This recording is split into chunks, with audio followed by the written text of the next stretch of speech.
topic is the vision for graph database from Postgres.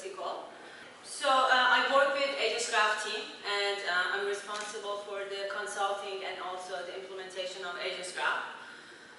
Now, a little bit about AgensGraph. AgensGraph is a multi-model graph database based on top of Postgres.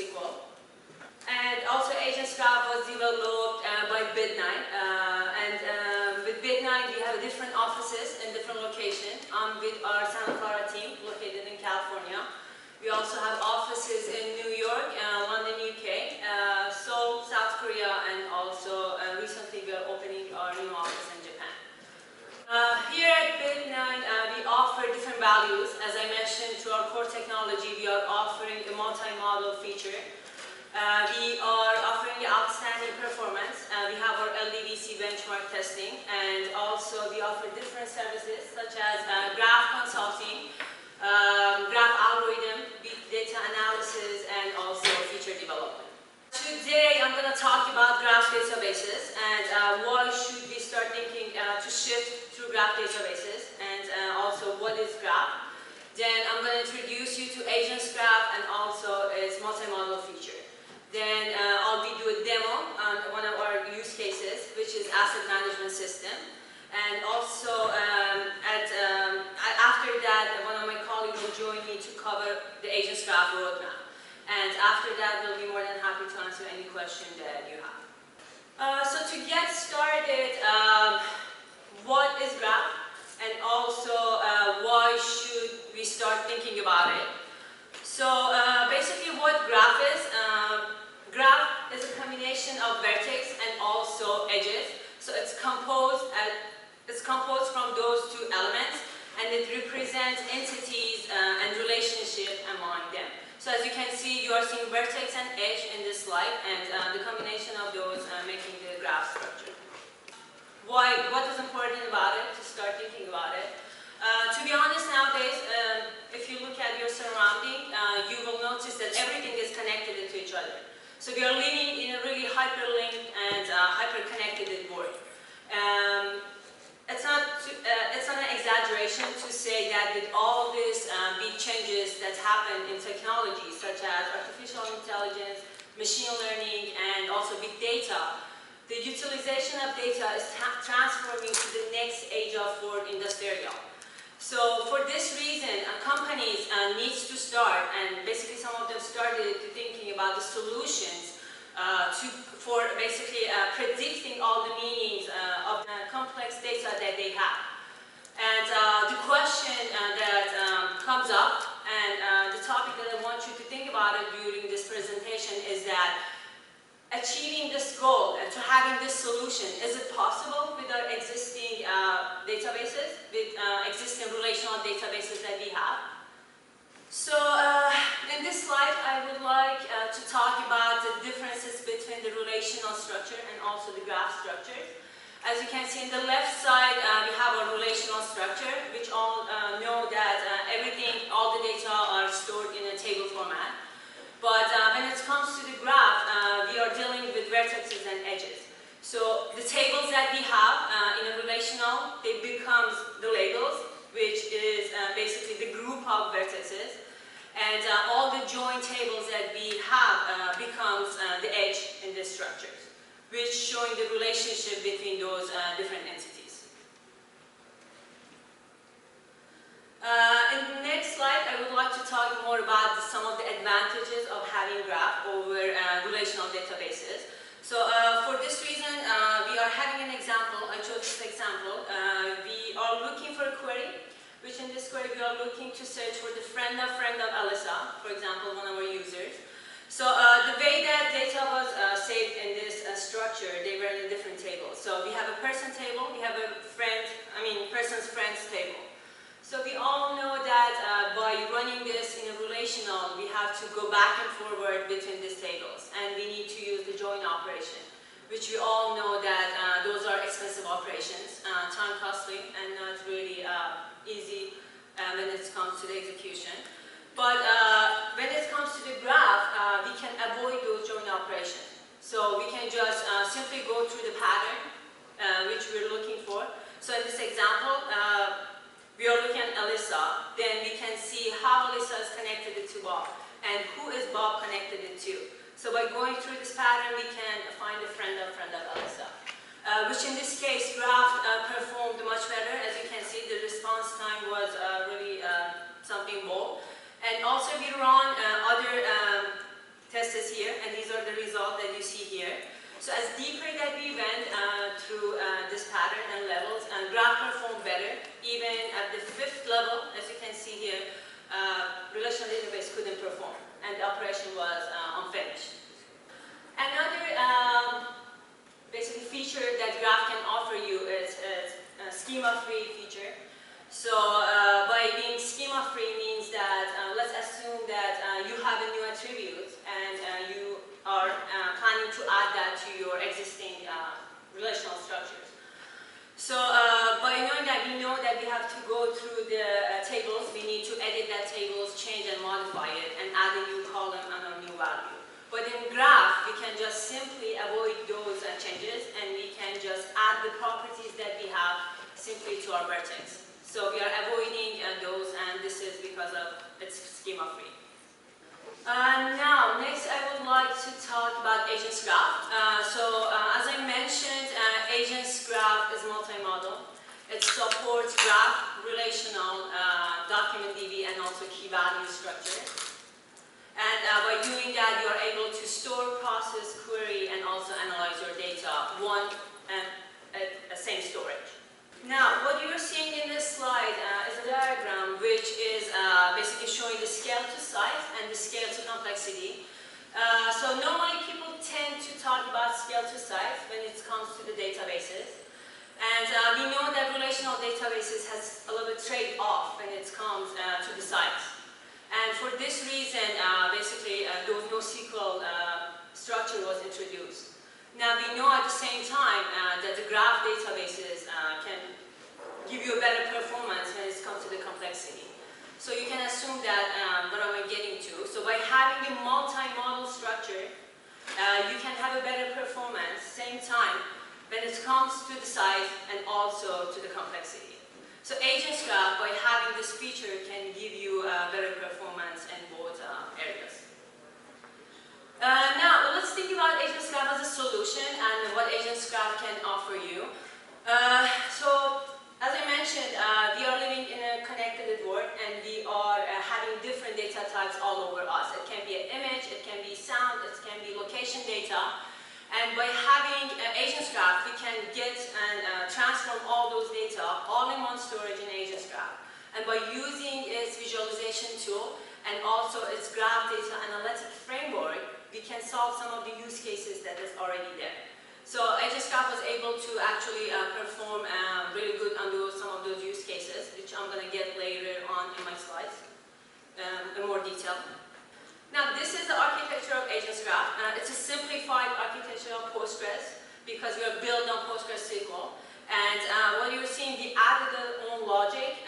We added our own logic to this architecture, and this boxes that you're seeing, these are the patterns for each logic that we added it to this architecture. So we have our own patterns, and we added our part to this architecture. Now, being a multi-model database will also give you the ability to write hybrid queries. And when I say hybrid queries, as you can see, you are able to use 2 different languages at the same time when you're writing a query. For example, you can have Cypher in SQL, or you can have SQL in Cypher.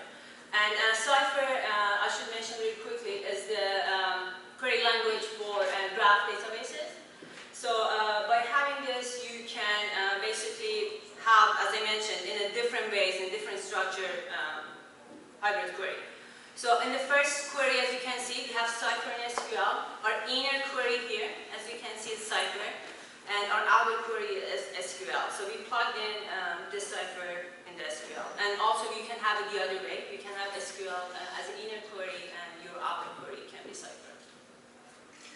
And you can query at the same time from these different models that you have here. So you have the relational and graph here. And you have ability to do that. And also, AgensGraph has its own, AgensGraph has the capability of using foreign data wrapper. So through this FDW, you are able to transform all the data that you have in AgensGraph and start modeling, processing, and analyzing your data. Next, I would like to talk about some of the LDBC benchmark testing results that we have with one of our competitors. So in the next slide, you can see some of the results. This is the complex queries that we have for this LDBC benchmarking. Let's get a little bit more detail in this slide. You can see, for example, take a look at the query number 4. All the oranges bars is AgensGraph, and the blue bar is one of our competitors.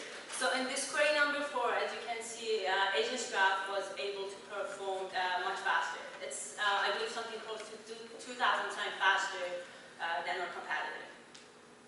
And here you might ask that, what is this query? For this reason, I provided this slide so we can take a look at it more closely. In this specific query, we were looking basically to find the new topics. And by new topics means that we're looking to find the tags that were attached to this post. Now, all this post was created by the friend of this person. So now, this specific query, we had a time interval. So we were looking for a specific time. And we wanted it to also exclude all the old posts that we had in basically this data. So in conclusion, basically we were looking to find pattern 1, and we wanted to exclude the pattern 2 in this situation. Now, what happened in the competitor side, because they were only pure graph and they were not multi-model, we had it all in cipher format, all in cipher query.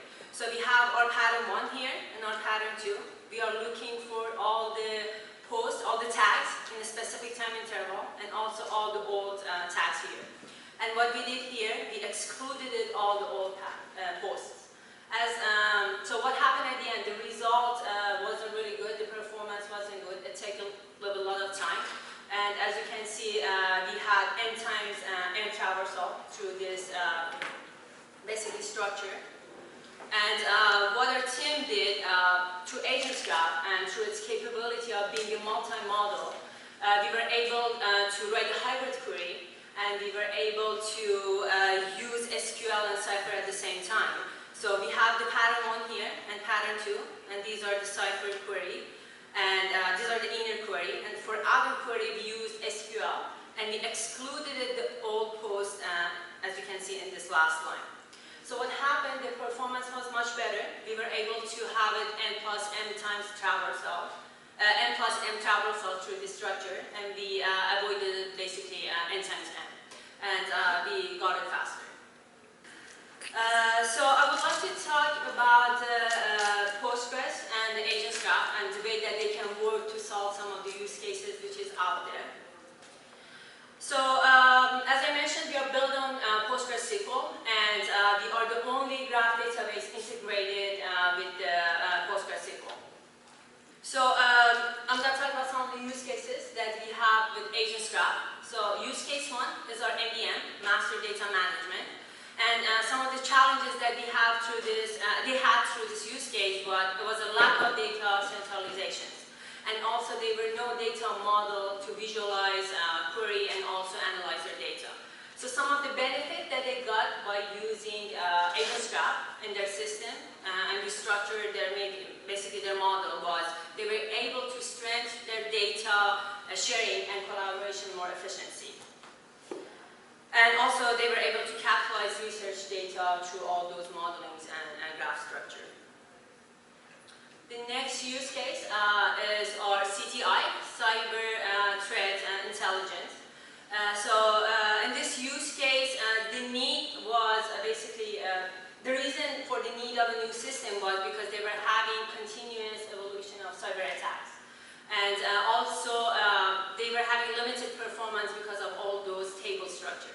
So what AgensGraph was able to offer in this case, a rapid response system, and also deep learning technology to be able to predict those predictions for the attacks. And the next use case that we have is our knowledge graph, which also is known for a personalized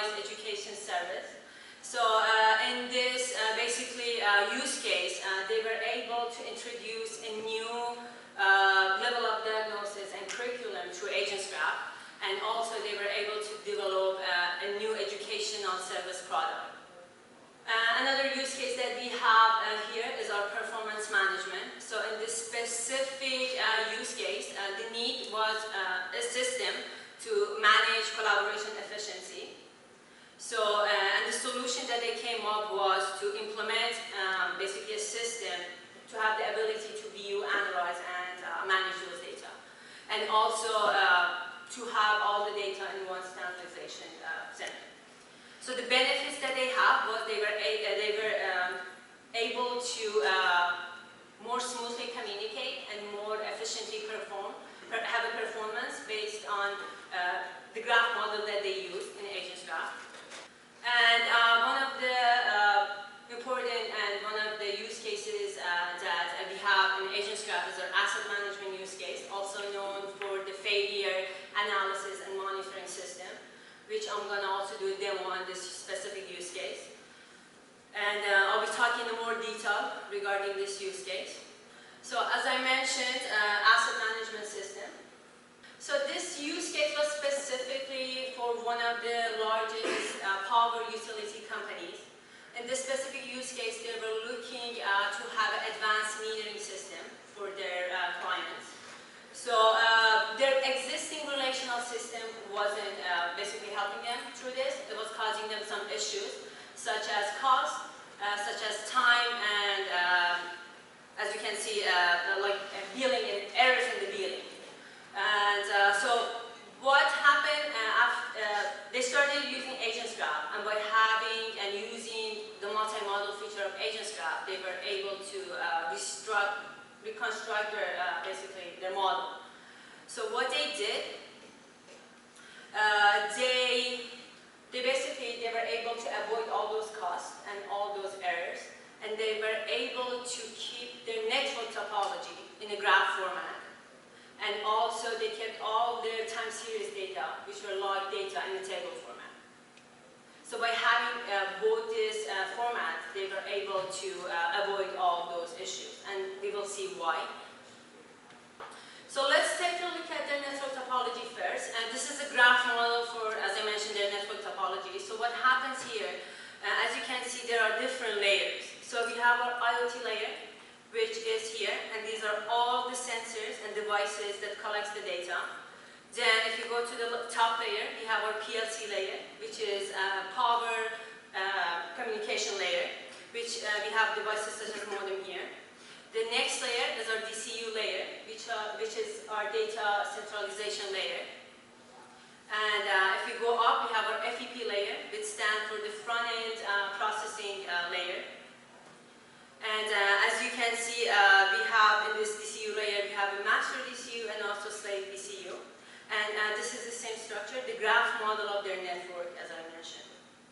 Now, again, as I mentioned, they use that multi-model feature. So they kept their network topology in a graph, and what you're seeing here is all the time series and log data that they have.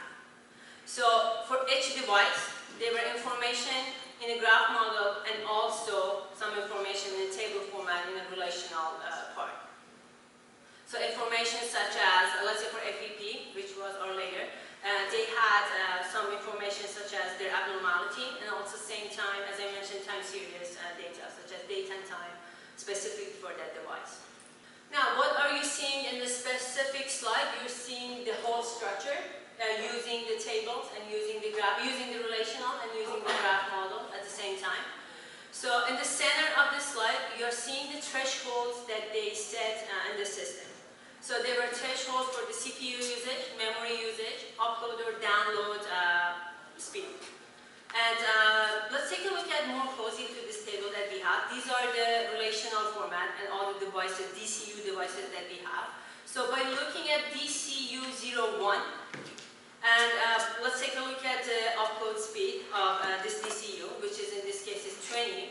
And by going to the threshold that we have here, we can see that 20 is below the threshold that they set in this basically system. So by seeing that, we know that there's already an issue with this system, with this specific device. And also, get more information, time series data through the, we can get more information through the network topology which we model at AgensGraph. And also more, so we can take a look at the DCU01, which is CPU usage basically was above the threshold that they set. So one of the cases and one of the solutions that they were able to basically overcome for this error and the basically issue that they had was using the LCA rule, which stands for the lowest common ancestor, which they use the LCA algorithm. And what LCA algorithm is saying that you need to go through each node that you have in your network. So by starting here, the IoT device, you have to check to see if this device is normal or not. If it's abnormal, you need to go to the upper layer, which is, as you can see, it's a device connected into it. So check this, see if it's abnormal. Then, if it is, you need to go again to the upper layer. If it's abnormal, again, go to the upper layer. And check the upper layer. If the upper layer is normal, then you know that this specific device here is causing the issue, and it's the point of failure. So by having a graph and by having all those connection and relationships, they were able to faster realize the point of failure. And it was helping them to be able to avoid the cost and also their errors. And also what they were able to achieve through this LCA algorithm was that by looking basically through all those abnormal devices, they will also be able to look at to see what was the type of abnormality. So for example, in this specific DCU device, the abnormality type was 4. And for this modem, the abnormality type was 2. And for this specific IoT, the abnormality type was 1. So by concatenating all these numbers, they were able to basically make a pattern, make a code. And they were able to have it in case that any failure or anything again happened. They already know that this pattern already had an issue. So they can quickly check that and see if it's causing an issue again or not. If not, they could quickly move. And they didn't need to spend much time to discover, again, that pattern. And yeah, as I mentioned, by using the multi-model feature, they were able to avoid those issues and have a better performance and faster and also more accurate discovery of the point of failure. Next, I would ask my colleague to come here and cover our roadmap for us. Hello everyone, my name is Teresa, and I'm a software engineer working at Bit9 and responsible for AgensGraph development. I'm going to present our future roadmap of AgensGraph briefly. So we have had requests for AgensGraph as a process code extension, although current AgensGraph as a four-code process code has its own strength in terms of SQL and Cypher integration, as we've seen in the previous slide. There are some inquiries in our GitHub repository, as you can see here, and were from our clients and partners.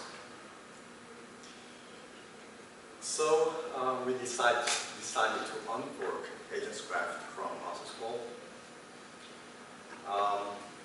and make it as a process code extension. This means that users can leverage graph database along with their existing relation database with minimal effort. And you can adopt AgensGraph without worrying about data migration, because you can store graph data in your existing database. Also, the effort required to keep AgensGraph up to date with new versions of process code can be reduced. This means that users can upgrade process code and AgensGraph together as soon as possible. So, how will it look like? Cypher queries can be parsed and analyzed by calling a user-defined set returning function that takes a Cypher query as a string argument and making use of hooks that process code provides for extensions. For example, in this query, the cipher function, which we defined, is kind of interface to provide type information to SQL analyze logic and pass the cipher query to this post parse analyze hook for AgensGraph. This the hook, this function does parse and analyze the process over the past the given cipher query here, and then replace the cipher function code in this query tree to a corresponding sub query tree, as you can see here. To do this, we have implemented scanner and parser and analyze logic for cipher queries, separate from those for SQL. This means that for us, AgensGraph, making AgensGraph more open cipher compliant. And the resulting query tree is passed to planner hook, as you can see here, and we are actively working on it. So this is it. The beta release is planned for the first half of 2020. Thank you.